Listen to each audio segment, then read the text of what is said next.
Les market movers aux États-Unis, on les regarde avec vous. David Derry, on commence directement avec Tesla qui progresse, voire même qui fait des bons ce matin. Exactement, Tesla qui prend 20% hier à la clôture du marché.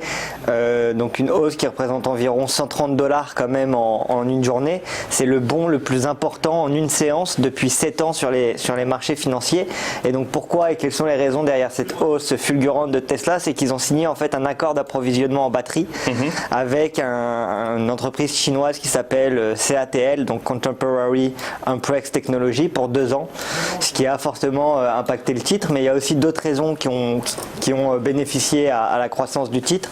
La première, c'est un objectif de cours relevé par un analyste, donc par Argus Research, qu'ils ont élevé leur objectif de cours à 808 $.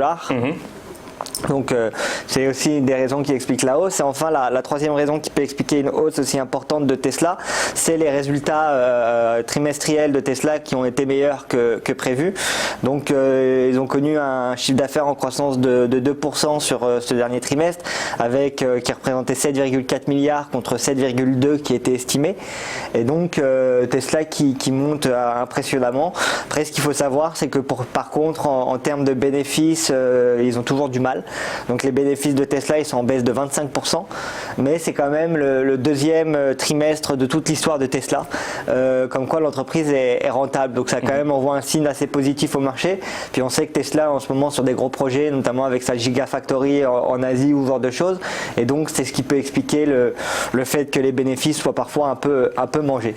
D'autres entreprises aussi ont pas mal bougé cette semaine et étaient intéressantes à regarder, notamment dû aux résultats des entreprises qui avaient lieu. Donc par exemple, il y avait Google.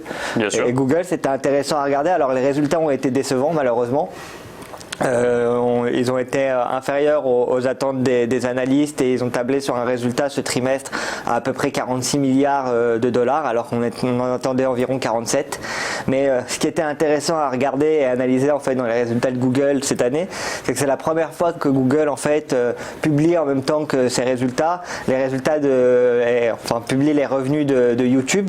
Et donc on a pu se rendre compte que YouTube représentait 15,15 milliards de dollars en 2019, en hausse d'à peu près 4 milliards parce qu'on était à 11,6 en 2018. Et ils ont aussi annoncé les résultats de leur division cloud.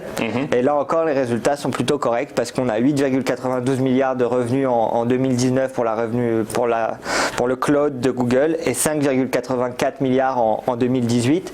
Donc année assez intéressante de Google qui est en hausse par rapport à l'année 2018, qui prend 18% de hausse sur son chiffre d'affaires et qui a un bénéfice à environ 35 milliards de dollars. Et ensuite dans les autres sociétés qui ont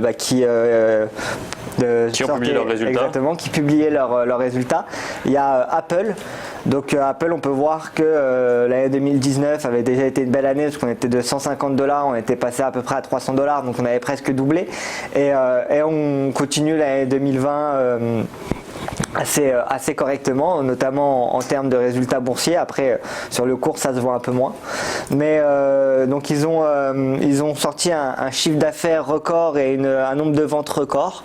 Donc un chiffre d'affaires trimestriel qui avait atteint un niveau de 91,8 milliards en hausse de 9% par rapport au premier trimestre de l'année 2019, avec un BPA aussi qui est en progression. Donc le BPA, c'est le bénéfice par action, qui augmente de 19%, et les ventes d'Apple à l'international qui représentent aujourd'hui 61% du chiffre d'affaires. Donc résultat assez impressionnant, et on attend encore les cadres d'Apple attendent encore une belle hausse pour l'année 2020.